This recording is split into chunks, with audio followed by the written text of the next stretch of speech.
asalaamaaleykum mbokki réew mi asalaamaaleykum mbokki àddina dellusiwaat naa ak yéen ci waxtaan ak Pape Diop sama cousin un grand historien du Sénégal nga xamante ni miin ngeen ko ci télévision yi miin ngeen ko ci réseaux sociaux yi miin ngeen ko aussi ci Mame Ndokh TV bërki démb ñu gis ngeen suñu émission bi passé ñu doon waxtaan ak ki nga xamante ni mooy Lat Dior Ngoné Latyr tey nag ñu ngi waxtaan ak ki nga xamante ni mooy Amary Ngoné Sobel maa ngi lay ziar.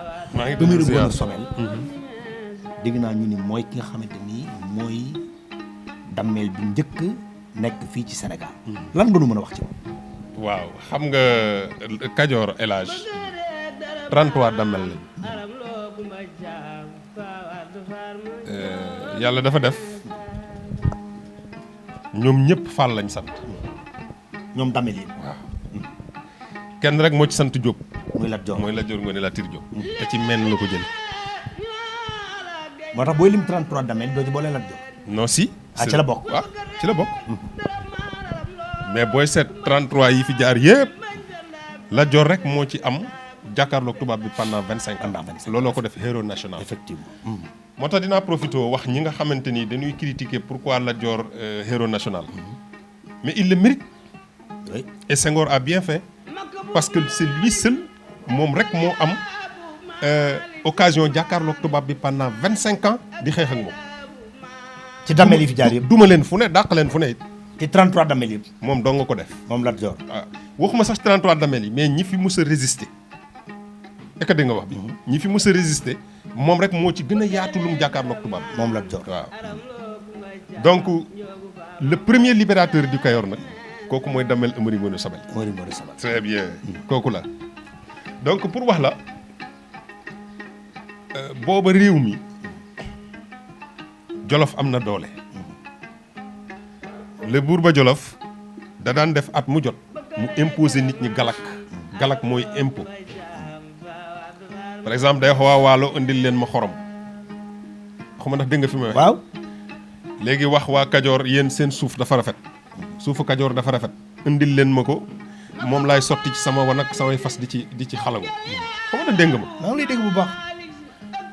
su ko defee mu ni yéen waa Bawol indil leen ma nangam noonu daal la ko doon doxalee daal. dëkk bu ne la fay njariñ mun leen indil leen ma ko. très bien léegi nag Kajoor dañ leen a sasoon suuf imaginez ay saakuy suuf ay nit di ko yanu jëlee ko Kajoor pour yóbbu ko Jolof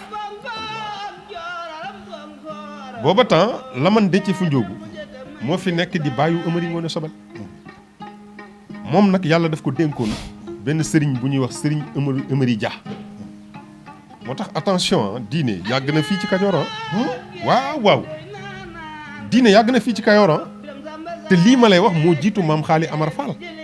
waaw. maam Xaali Amar Fall dégguma ay 1500 xaw ma 1600. moom 1555 la juddu ci la gane àddina. maam Xaali. maam Xaali fi mu jaar yëpp ci xam-xam ba ñëw nag en 1603 mu lal majaalis nag ci Kajoor. di jàngale. lal daara en 1603 la lal daara mu teg ci 8 ans jumaam taxaw mooy jumaay Pire ji 1611 la ko inauguré kon lii may wax ci Amary Ngoné Sobel moom moo jiitu loolu sëñ Amary Dia moom sëriñ la woon bu daan jóge Fuuta daan fekk si Laman Déthié fu Njóogu nekkoon ñaankat bàyyi Amary Ngoné Sobel. bàyyi Amary Ngoné Sobel nekkoon nag ñaankat bu mag bi ñu ñëwee dès sa naissance kooku moo ko doon préparé parce que gisoon na bidiwam xam ni moo war a dog buumu njaam gi est-ce que da nga wax bi voilà léegi nag bi muy juddu di màgg moom Amary Ngoné Sobel turandoom di ko préparé mooy sëñ Amary Dia di def ay xalawaatu rabbaani di ñaan ba mu am 15 ans bi mu amee 15 ans tombeek mu fekkee galak gi nag ci xale di gis ay bakkan di ci rot parce que yanoo ay saaku suuf di ko jële Kajoor jëme ko Jolof loolu bakkan yu ne xaj na ci donc loolu nag mitti ko daal yàgg koo mitti mu yàgg koo mittitlu benn at rek mu ni bàyyi yéen lii ren lay dakk de mu ni ko ren kenn du yóbbu galak mu ni ko lu tax mu ni ko buumu njaam gi day dog moom Amary Ngoné Sobel. moom Amary Ngoné Sobel à l'âge de 15 ans tabarakallaahu sëñ Amari Ja nag daal di fatoog moom préparé ko solal ko mu génn nag daal di préparé wu moom uti nag Jolof dégg nga wax bi. waaye les mains vides. yorul arme yorul dara. non maanaam boo déggee yorul les mains vides mooy yóbbuwul suuf yanul kenn dara. waaw galak galañ ko daan laaj. très bien bi mu ñëwee ba jub ci àllu Jolof bi mu tànn benn champ de bataille boo xamante ni tool bi ay ngeer rek a fa ne moom Damel Amari Ngoone Sobel bi mu ñëwee ndeysaan xare boobu mi ngi ci ànd ak suñu benn maam boo déggee ñu naan déemaroon borom jaam yi doo koy dégg. déemaroon maa ngi koy dégg. très bien da ngay dégg yenn waykat yi sax ba ci kin la maam Bamba di ko way parce que fa la yaayam mbokk li tax ma di ko wax nag parce que Aminata Samb mi jur Fatlam mu jur Buntu Diop sama yaay dafa bokk. waaw donc déemaroon borom jaam yi ci xare boobu muy la bataille de Danki qui a eu lieu en 1549 booba yoruñu benn ngànnaay xare Danki bi li muy rëy nga di ko dégg ay yat a ko xeex yat ngànnaay xeexu ko de moo tax man la beaucoup d'historiens nous ont arnaqué du ay fetal du ay ngànnaay ay yat ñoo ko xeex ñu faq fa ay yat yu baax ba pare tànn ngeer yi nag ruur ko fa xaw ma ndax dégg nga ma. waa kër Amari Ngoone Sobel. très bien denc yat yi ci biir ngeer yi. ruur ko fa. ba pare dem nag fekki buur ba Jolof xam nga day recevoir. bi mu ñëwee mu gis ni Damel Amari Ngoone Sobel ñëw na représenté baayam Déthié Fu Ndiogou mais indiwul dara loolu nag frustré ko dégg nga wax bi. ñu jokkalante si ay kaddu ni Amari Ngoone waxee ak moom neexu ko Amari Ngoone nag ci la buub ñi mu àndaloon mel ni ñoo xamante ni dañuy replier pour dellu xam na ni bu génnee dana yebal ay soldats pour du egg Kajoor mu rey mu faagaagal ko ak ñi mu àndal mu yebal ay soldats takk xare moom ci boppam pour dab ko mu daw uti fa mu ruuroon yat ya xam nga dégg nga ma parce que gis nañ ko ñu ni comme yoruñu arme ñoom tamit ils se sont pas bien préparés dañoo daw rek dem dab ko. pour dab ko rek faagal ko. très bien gis nga bi ñuy egsi ci champ de bataille bi juste mooy egsi ak ñi mu àndal ci la kenn ku nekk rek ñu tas ci ngeer yi ku nekk ni ngeer jox ma yat jox ma la ma la dénkoon bon en terme wolof quoi ngeer jox ma la ma la dénkoon. waaw rek daal di génne yat la. ñoom dañoo mujj yaakaar ni sax c'est mystique. c'est mystique alors que ni c'est pas mystique ñoom ñoo ko fa yat. programmé ñoom c'était programmé. ngeer jox ma la ma la dénkoon. rocci yat ay yat lañ leen jàppe ba nit ñu nangoo Jolof xaw ma ndax dégg nga ma mooy bataille de Danki bii ngay dégg li muy rëy ay yat a ko xeex nga naa xeex ko. Amari Ngoone Sobel kon ay yat la xeexee ba jot buur ba Jolof. très bien bi mu ñibbisee nag fekk baayam moo nekkoon laman Déthié Fu Ndiogou moo nekkoon laman foofu ci Kajoor. li indi baatu Damel mooy buumu njaam gi yatu njaam nga de damm na xaw ma ndax dégg nga ma.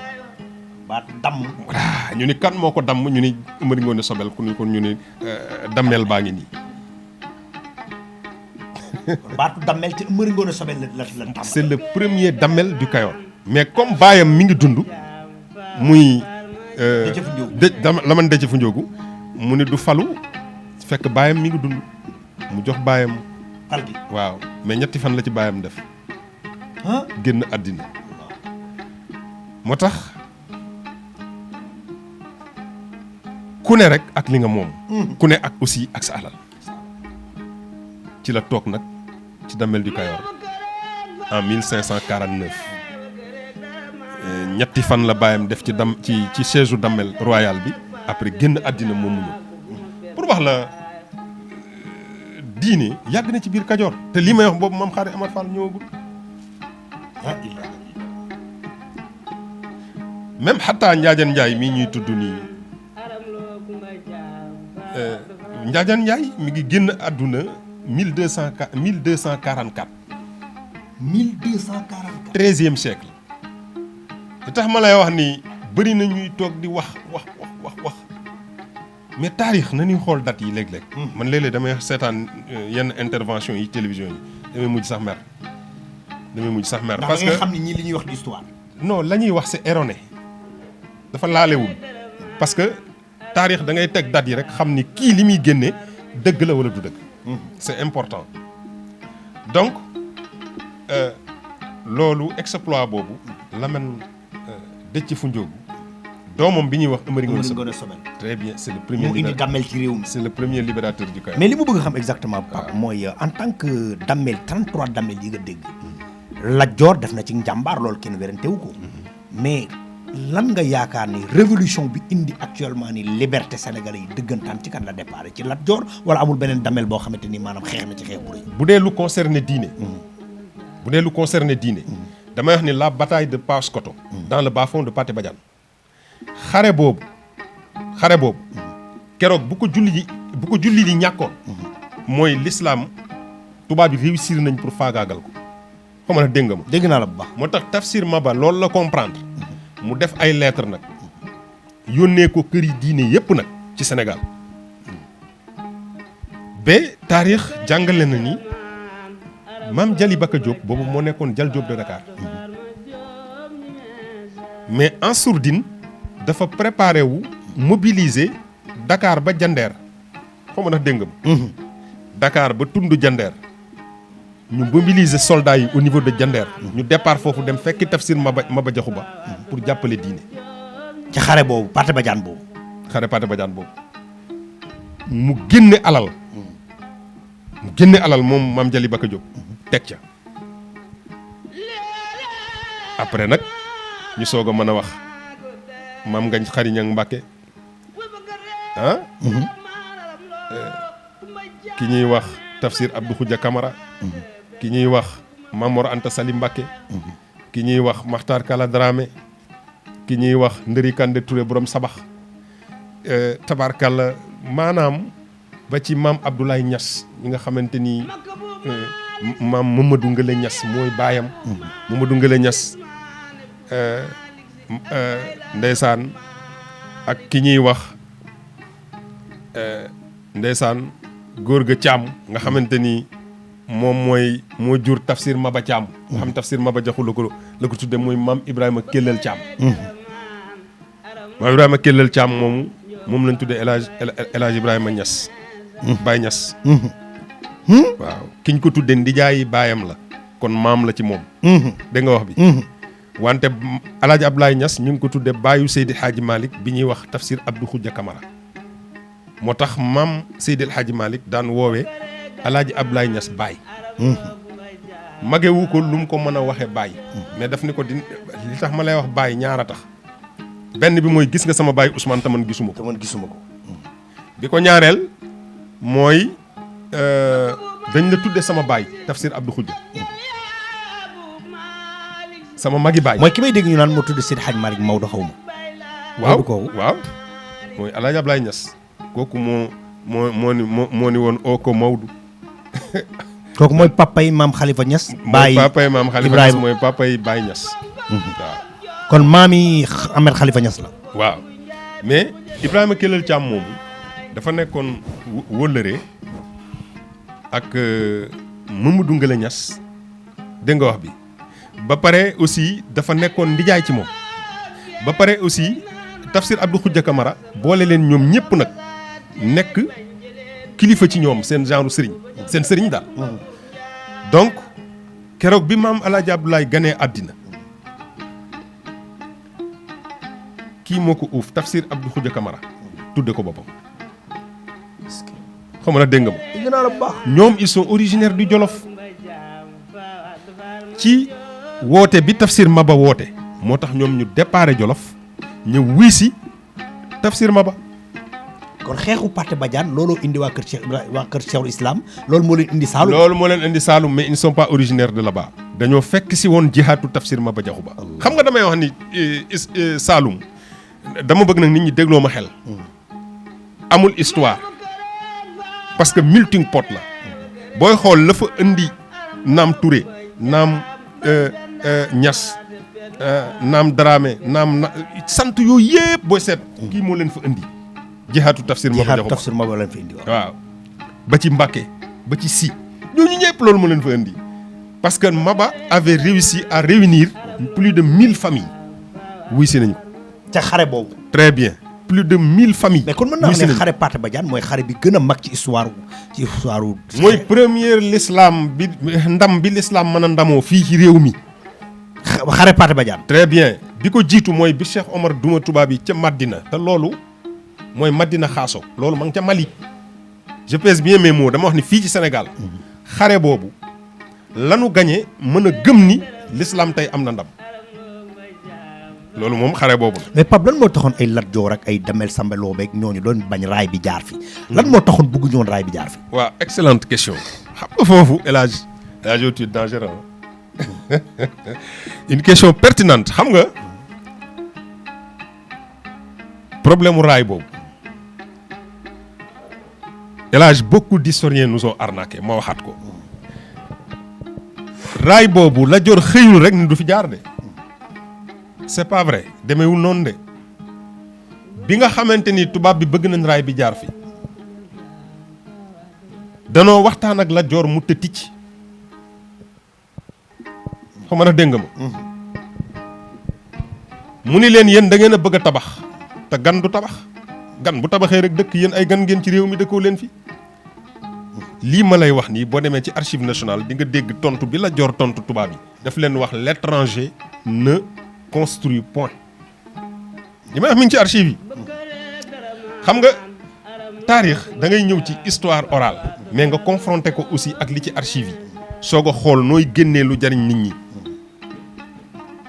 Lat Joor bañul raay bi jaar fi bi tubaab yi sonnee mënuñu am avalam parce que xam nañu mënuñu ko fi jaarale parce que du leen may jàmm ñu daal di dem waxtaan ak maam bu El Muktada Seck mooy bu El Mukdad maam Serigne Babacar Sy Mouhamed. très bien boobu moo nekk interprète principal bu tubaab yi dox diggante tubaab yi ak nit yu ñuul yi bu nga xamante ni waxtaan war na am mooy def interprète bi bu El Mukdad moomu moo meññ Doudou Seck bi meññ soxna Aminta Seck bi meññ xalif général des Tidianes sëñ Babacar Sy Mansour yàlla na fi yàgg te wér. amiin yaa rabbal aalamiin. donc El Hadj bu El Muktada moo mujj nag sempee ko Ndar ñëw fekk si Lat Joor Kajoor Lat Joor dem dalal ko kër Amadou Yeela ñu toog ñoom ñaar waxtaan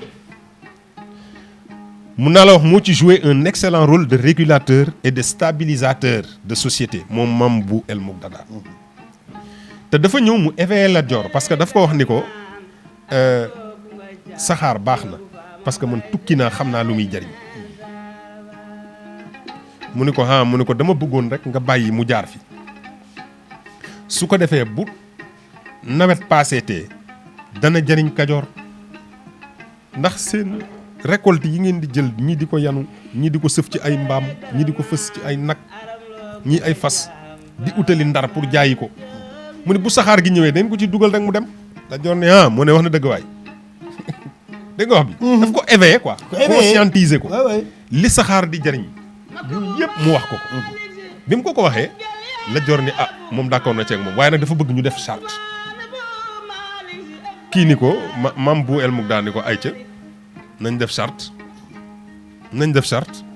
bi ñu defee charte ñoom ñaar charte yi mu ni ko da nga may bàyyi ma dellu waxtaan ak tubaab bi exposer leen charte yi mooy points yi nga xamante ni da nga koo tënk yow Lat Joor muy 14 points du fi xaj maam bu El Muktada mi ngi def loolu en 1879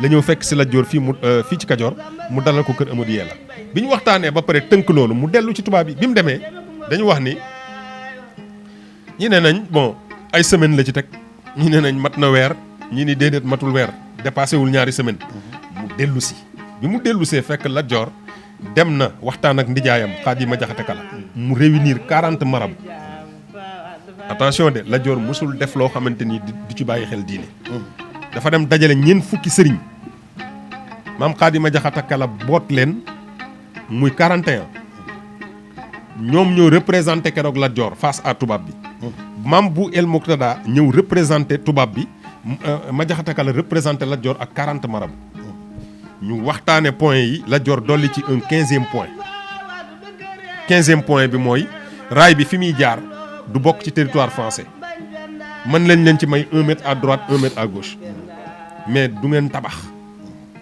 parce que gan du tabax bu tabaxee dëkk mooy l'étranger ne construit point bi mu waxee loolu tubaab bi ni dafa bëgg a def gaar mooy 300 mètres carrés yi ngay gis ci chaque taxawaay circonférence su gaar boobu dépassé wul 300 mètres carrés ils ont négocié ça avec Lat Dior mu bañ loolu mais entre temps ci la jàppanteeg tubaab bi problème ñëw na mu dem Saalum bi mu demee Saalum ci gannaawam nag la tubaab bi dem négocier ak Damel Samba Yaaya Fall ka dégg wax bi ci ginnaaw Lat Dior te loolu mi ngi xew en 1879 dégg nga wax bi nga xamante ni dem nañ ba waxtaan tubaab bi nag jaar ci gannaaw Lat Dior ñëw convaincre Damel Samba Yaaya moom moo signé ak ñoom 300 mètres carrés yooyu nga xam ni moom la ñu utiliser comme circonférence pour tabax seen gaar yi mais Lat Dior dafa lànkoon loolu bi Lat Dior dellusee jugee Saalum dellu si en 1883 ci la ñëw ni leen li ngeen bëgg a def man du loolu laa waxoon ak yéen looloo indi coow li nag. mais d'accord na raay bi. très bien gaar yi la nanguwul. entre temps ki ci nekkoon seede nga xam ne mënoon na ci taxaw pour yenn rectificatif yi mooy Mam bu El Moukda génn na àdduna en 1880 am at mi mu fi ñëwee. ci déwén te moo nekkoon sapeur pompier bi pour dox seen diggante. très bien ca la faatu 1883 nag bi Lat Dior ñëwee nit tubaab bi nag raay bi du fi jaar parce que li ma waxoon ak yéen respecté wu leen ko loolu nag moo taal coow li mais du ni moom dafa bañ. d'accord na raay bi gaar yi la d'accord. dañoo xët charte. parce que li lay wan ni négocier woon nañ ko. bi mi nga xam te ni ñi ngi jaar xool fi raay bi war a jaar. bi ñuy egsi di bëtt kajoor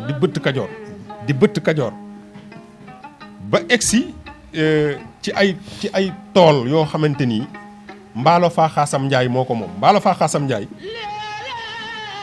ma nga dëkk kër mbaalo njaay fa la sa maam Waali tëdd kooku nag moo nekkoon sëriñu daaraam moom la toppe njaxeer dem fekki ko kër mbaalo njaay ba mu demee mu faatu foofu loolu moo waral ñu suul ko fa ñu ni wàlli ma ci kër mbaalo dëkkul kër mbaalo de dafa tëdd rek. très bien kon bàyyi ndox sa maam ji ñuy wax ci diine la judduwul ci ceddo. lan moo indi ko turu ceddo yi ay may sa tëddi. waaw booba looloo xew ci Kajoor est-ce que di nga wax. da ngay am sa maamu ceddo mu ñu la tuddee wala sa baayu ceddo wala sa ndijaay ceddo. très bien ñu tuddee la ko. xam nga dañu wax ni tur woowu ñi ni may sa tëddi ñi ni may sa tend. te mën nañu wax benn la rek. parce que turi ceddo la mais moom bi mu egsee ci Cheikh Al Hadj Malick moo ko jox turu Mouhamad mooy Mamadou dégg nga wax bi pour wax la Lat Dior nangu woon na ak ñoom mooy biñ doon ànd di xool fi raay bi war a jaar yooyu yëpp Lat Dior def na ko ak ñoom biñ tënkee points yi ba pare entre temps ci la coow paf am seen diggante. Damel Samba Yaaya li mu signé moo neexul Lat Dior. très bien mu ne nag loolu du ci dal looloo indi coow li fekk bu El Mouktada mi nga xam ne moo ci nekkoon stabilisateur moo ci nekkoon régulateur. moom faatu na en 1880 te lii 1983 la fekk. 1880. 1880 la góor gi faatu. très bien lii xew 1883. voilà noonu la dem. loolu moo indi problème mu Lat Dior ak tubaab bi. ak tubaab bi loolu la. loolu moo tax nag mu lànk ni raay bi du fi jaar. ba mu xas ni maalaw du gis raay bi. mais maalaw du gis raay bi lan la ci jublu woon mooy maanaam raay bi du fi jaar. mooy raay bi du fi jaar. ala kulli xaal raay bi du fi jaar loolu la rek point. maalaw du gis raay bi te effectivement maalaw gisul raay bi jërë ngeen jëf mbokk yi gis ngeen ko loolu mooy li nga xamante ni moom laa doon waxtaane ak Pape mais histoire Sénégal dafa mel ni même koo ci laal ci wàllu dammel di ka Lat Dior da ci kàdd si lu tax loolu. waaw parce que xam nga moom yaayam moo sant Fall quoi bokk fa moom ñëpp la bokkal parce que xam nga booy seet xam nga même bataille de Guilé bii ñuy wax nga xam ne mi ngi opposé woon ki ñuy wax Samba Lawbe Fall ak Alboury Seynabou en réalité Alboury baayam dafa daanu. fekk maanaam xale Damel Samba Lawbe ak Alboury dama bëgg ñu def ci beneen émission ba. waaw parce que histoire la boo xamante ni man commencé woon naa di ko traité. mais li taxoon ma bàyyi ko mooy ay nit ay historiens yu mag ñi nekk Amérique fu ne dañ may bind. ñi faral Damel Samba Lawbe di xultu ñi faral Alboury di xultu. dama bëgg ñu ñëw fi beneen jour man ak yow ñu traité ko. très bien nit ñi xool ma kon émission bi di ñëw. ci Damel Samba Lawbe ak Alboury lañ koy wax. effectivement li leen boole ñoom ñaar te ñuy ay bokk Lat Joor di seen ndijaay ba ñu war a daje gille ba lu fi indi ay monsieur Bour diggéen code loolu dama bëgg ñu dellu si ci waxtaane ko man ak yow. effectivement waaw bëgg naa beneen émission bi di ñëw ñu indi ko. waaw amul problème boo ñëwee ñu nab ci rek liñ ci xam ñu wax ko ci. mbokk yi gis nga ko c'était juste pour dire loolu. kii mooy Pape Diop di Babacar Diop Njaxeer lañ ko tuddee Babacar Diop Njaxeer nag mooy bàyyi ndayam bàyyi ndox bi ngeen dégg ñu tudde ko Mam Ndox TV mii ngeen di dégg foofu la toqi ko moo jur baayam Alaaji Mbaay bàyyi ndox lu mu la wax ci histoire téere la seetaan ngeen ko QG seetaan ngeen ko ci yeneen site internet yi yéen a ngi koy seetaan ci Mam Ndox TV gis naa la bari ki dem sax KS TV mu am 1500 vues ma ne ko Pape Diop la ko may ndax yow ay 8 vues ngay am ak ay 100 vues 1500 vues sama doom ji sax sëriñ dani 1500 vues ma ne ko kenn seetaanu ko moom Pape Diop lañ seetaan kon ñu ngi lay sant bu baax di la gërëm di wax sama ndaw ma koddu di wax sama mbokki auditeurs yi nañ ñu xaar incha allahu rabbi dootuma gëj ci yow pour ñu waxtaane histoire u réew Pape lan mooy sa dernier mot waaw sama dernier mot mooy di fàttaliku rek suñu bàjjan bi mooy ndeysaan soxna Astou Sey Mbaye jërëjëf nga xamante ni suñu xarit la woon lool wallaahi bu ñu musaan a gis rek benn jour damaa ñëw mu ni ma man day Pape Diop Mbaye jaaxal na ma ba de Pape Diop Mbaye li muy wax xam ma fu mu ko jàngee ni ma fii la ñëw jàppal ma mbaalo ndeysaan ñooñu samay bàjjan lañ samay xarit lañ ndeysaan tabarkalla ak ñi jiitu ñëpp si suñu bàjjan yi muy ndeysaan soxna Fatou Mbaye ma nga aljanna soxna Nafi Mbaye ma nga aljanna ndeysaan ak suñu baay yu baax yi sëñ Mansour Mbaye Khalifa Mbaye ndeysaan Alaaji Saliou Mbaye ba Alxaaji Mbaye Baye Ndox donc ñooñu ak suñu bàjjan yi fi desandi yaa ndeysaan suñu bàjjan Jéembaay ñooñu nga xam ne jiitu nañ ñu ñooñu ñëpp nag samay xarit lañ de maa ko xam ba ci ki fi des muy yaay Umbaay dañuy bëgg bu ñu dajeeg man rek ma touché leen tuuti parce que deret dafa doy waar sa yaay nag daf daan tekk di ma déglu day jékki-jékki di ma moo Pape lii lépp foo ko xamee ma ne ko kuy toppatoo maami jàmbur sa maam taxul nuy wax waaw sa maam taxul nuy wax kon xam fa nga bokk wàññiwul dara su ko defee damay wax ni rek nañuy xoolaat aussi taarixu réew mi parce que réew mi am na taarix daal mais est-ce que te jom fu la mën naa ñëw ñu waxtaane Seydi Hadji Malick lu bokkul ci wàllu diine lu bokkul ci wàllu wilaaya gi yooyu waxtaane Seydi Hadji Malick bokk Alaaji Malick waaw mbokk gi effectivement xam nga bër yàggul dara nag maa ngi ci doon waxtaan ak benn kilifa boo xam ne taarix daf ko intéressé lool te xëy na bëgguma tudd turam nii quoi mais mën nañu ci may émission c'est un imam c'est un universitaire et tout waaw ci laa jëm si nii donc ma ni ko Cheikh El Hadj Malick daf ma dégg ma wax ni Seydi Hadji Malick ñëw na Tiwaawan lu jiitu 1894 ko mën a dégg ma 1894 bi ñuy wax ni Mame Maodo ci la ñëw ci la njëkk a ñëw Tiwaawan ñëw na fi lu ko jiitu bi nga xamante ni dégg na loolu mu interpellé ma ci daal te boroom xam-xam la c'est un universitaire mu ni ma fan laa teg loolu ma ne ko xam nga damay wax ni taarix dafa xaw a doy waar li Babacar Justin Ndiaye di wax ni c'est le produit le plus dangereux te il a raison donc Cheikh El Hadj Malick lu jiitu 1894 toll na Ndar góor gi Samba Tukulóor Ka bind ko leetar xam nga dégg nga ma di sàkku pour giseek moom Mawlana Cheikh El Hadj Malick booba ndaw la mi ngi ci jërëjëf Pape école ma loolu mbokk yi loolu ci beneen émission laa ci ñëw ak moom di ngeen bëgg dafa yomb torop tàggoon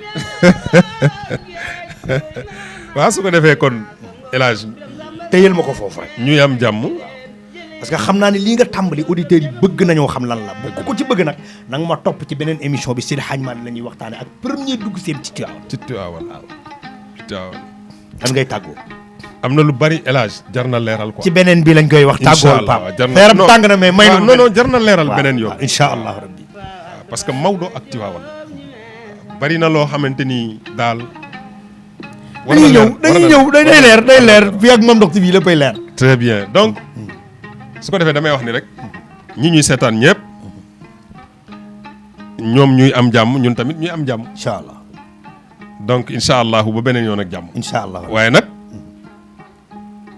da nga feeñal loo xamante ni bariwul ñu ko mënoon a génne parce que gars yi dañoo làmb ba daj ci man Cheikh Omar rek bëgg ko xakale waaw man xam naa ne am nga leneen lu ëpp Cheikh mais lu ëpp Cheikh Omar mais historien dëggantaan nga mais xëy na sax bon du ma historien mais man magi réew mi dañ ma mus a intéressé magi Afrique sax laay wax en quelque sorte su ko defee liñ ci jot a gëstu nekkul loo xamante ni dañ ko fortaat même xaari amal faat nañ ci ñëwaat parce que ay bokkam dañ may woo lu bari di ma wax ni ma naa la woo nga ñëw ñu waxtaane xaali baax na incha allah incha allahu rabbi mbokk yi loolu lañ defoon tey Pape lañ indi woon tey incha allahu rabbi maa leen ko dig dinañ indi Seydi Hadji Malick dinañ indi waat xaali Amar Fall même Cheikh Omar Fouti dinañ ci ñëwaat yeneen émission yi yëpp na ngeen ñu topp ma ak moom incha allah naa leen ko defal benn par benn ba ngeen xam ni mbiram yamul ci Cheikh Omar kese bépp mag bu nekk ci réew mi def na ci farata def na ci itte def na ci li nga xamante ni mooy jàmbaar ba xam histoire bi nan lay demee dëggantaan maa ngi leen sant baax di leen gërëm alhamdulilah ak Mame Ndokh bi jërëjëf